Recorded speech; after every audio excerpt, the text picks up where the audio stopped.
Hello, and welcome to the revised 0-day Iceberg video, or as I would like to call it, 202 day. Now in this video, I won't be covering any of the subjects I did previously, so you should watch the first one before this one. Assuming you have already watched the first video and you know about 0 day and what an iceberg is, I'm just going to get straight into the second tier where new entries appear.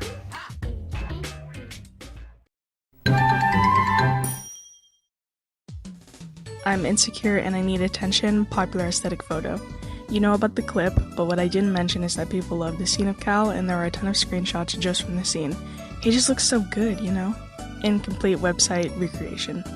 Someone in the 0 day fanbase took it upon themselves to recreate the website. If I find the link to it, I'll put it in the description, and also it's unfinished. And no, it is not the same as the Internet Archive link. Andre's actor constantly interacts with fans. There are a ton of screenshots of people messaging Andre, mainly on Instagram. He also has a YouTube channel, but he hasn't posted in a few years. You may know that he did a video answering questions from 0 day fans 3 years ago.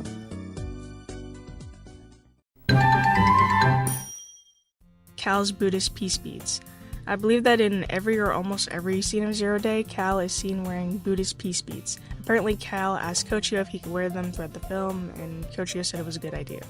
Some of the baby photos are not actually of Cal and Andre.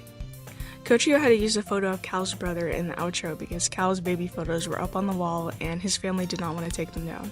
Okay, wait, that's my little brother. Yeah, that's right. Oh, there we go, yes. That's my little brother. That's your little the brother, bottom one, that is not me. No good baby pictures of Cal. Oh, they were all on his wall and his folks wouldn't give them to me.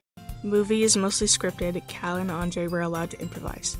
There, of course, was a script for the movie, but Cal and Andre often improvise, Cal especially. Oftentimes they put their own spin on the dialogue.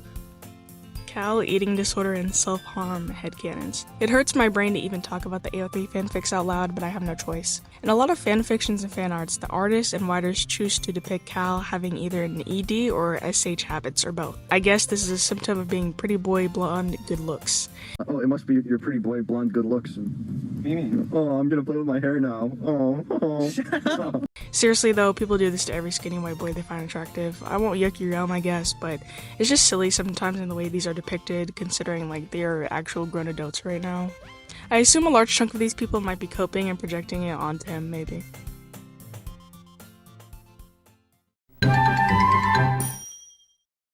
Rising amount of bigoted 0 day fans. As I've said about 4 times now, at least at this point in time, 0 day is very much associated with the true crime community. A lot of people in the community are a bunch of 14-year-old edgy self-proclaimed neo-Nazis, so yeah.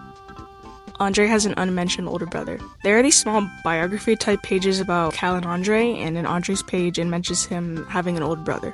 Additional DVD content. When Kochio got the chance to make DVDs for the movie, there was some bonus content included on these. These contents being the making of footage, the post-viewing commentary, and film festival photos. Last name symbolism. So I did talk about this in the first video, but somebody added onto my point in the comments of that video, so I'll just put them up on screen for a while. Some victims in movie may be loosely based off of real Columbine victims. It is speculated that some victims in the movie are based off of Columbine victims due to the behavior they exhibited during the shooting scene. I don't want to go into depth about it. I don't even know. Yeah, I don't know. The 2 victims being Cassie Bernal and Craig Scott, who exhibited similar behavior to the characters in 0 day. Or I guess it would be the other way around. Fun fact, Craig Scott actually survived and did a talk show interview with Kochio later on. Andre wanted to include Easter eggs in the movie. Andre mentions in the post-viewing commentary how he wanted to include Easter eggs. There is one in the pipe bomb making scene where there is Andre's shirt in the background and it is bloodied from the shooting scene, which they actually did before that pipe bomb scene.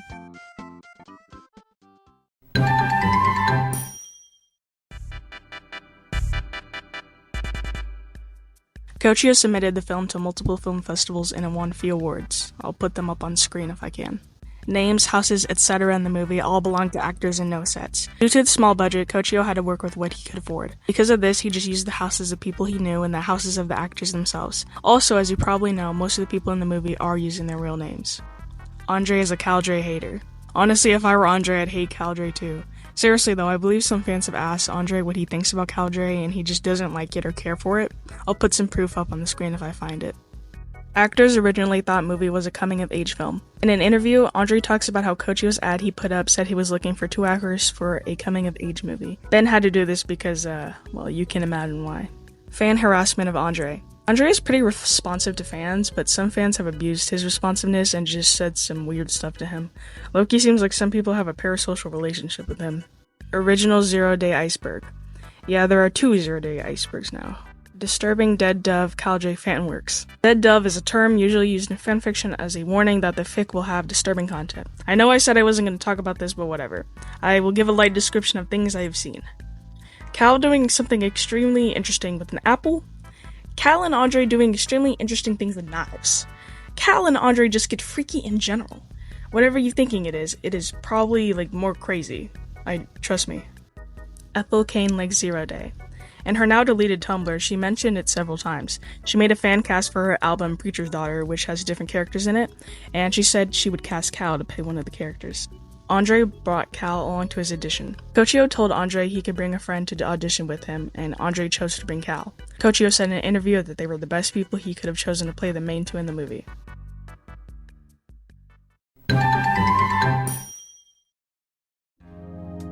Cal has acted in other TV shows and movies, and he is also a cinematographer. Some notable media he appeared in after Zero Day are The Sopranos and The Beginner. Fun fact, Kochio also directed The Beginner. I watched the episode he was in The Sopranos, and I don't even know what The Sopranos is about, so I just skipped to the part with him. Light the fucker up. Give me the lighter. It's on the table. Yeah. Alright. Go.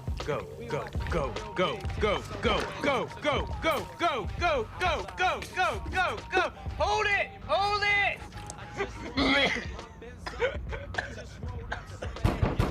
Open up, it's me. Come on, open the fucking door. Where's the patient?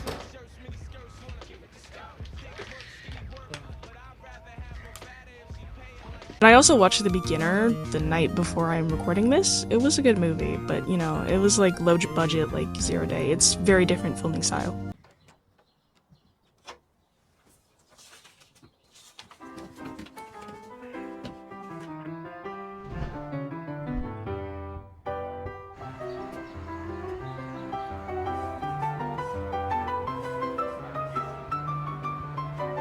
Hi, the lady at the desk told me to bring this to you, because I'd like to cash it.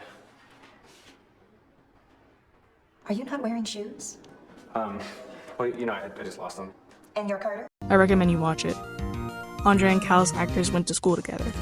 Andre decided to take Cal with him to the audition because Cal was in his theater class and they had done Shakespeare plays together.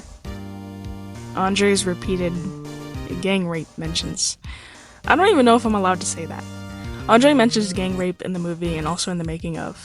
If I had a penny for every time Andre mentioned gang rape, I'd have 2 pennies, which isn't a lot, but it's kind of funny that it happened twice. Movie is old enough to legally drink alcohol. Right now, the year is 2024. The movie was released in 2003. Welcome to adulthood, Zero Day.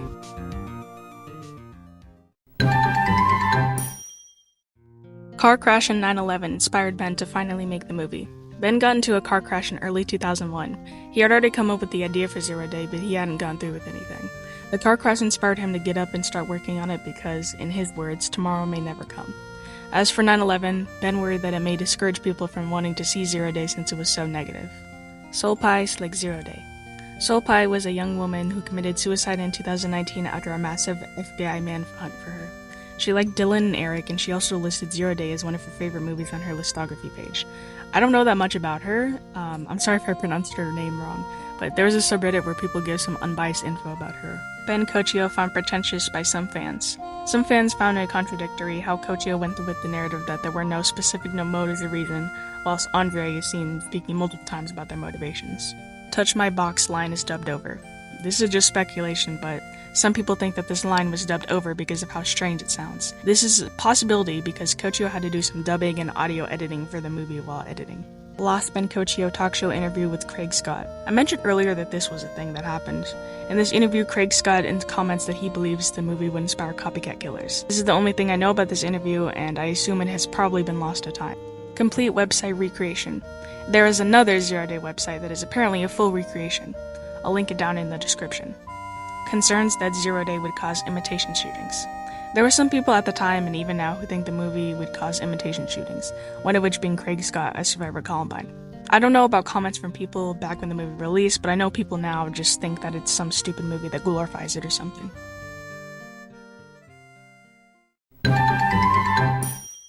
Second, more official zero-day website. There is another zero-day website, this one actually having a different layout of sorts, but is also official. I will link this one as well. Storyboards drawn by Ben. In a special release of the DVDs, there are storyboard drawings of the shooting scene made by Ben. These were posted to Tumblr at some point, but I don't have the pictures myself. Lost fan discussions. On a Yahoo movie discussion site, there was a page for Zero Day and a few fans commenting in it. I'll put the link in the description. You can't actually access the post, unfortunately. Andre's other works in filmmaking. Andre has a YouTube channel where he would upload videos about philosophy and travel. He also directed and released a short film called DST in 2021. Cal's band. Cal was in a band called the Joyful Beginners. This is pretty niche, so I doubt there's much info about the band on the internet, but there's a music video for one of their songs on YouTube. Songs that sample from or are based on Zero Day. There are 2 songs that mention Zero Day in some type of way. Inside by Decalius uses an audio clip of Cal yelling at the victims in the shooting scene in the intro. Armed by Heel Flip has Cal and Andre on the cover, and the fan-made music video for it is essentially just clips of the movie. The lyrics seem to have some relation to the movie as well. Cal is possibly conservative. On Cal's Twitter account, he follows a bunch of right-wing accounts. Obviously, people can have whatever opinion they want, but I think it's important to keep in mind that a lot of right-wing accounts, especially on Twitter, perpetuate false and heavily biased information that ends up in not good ways.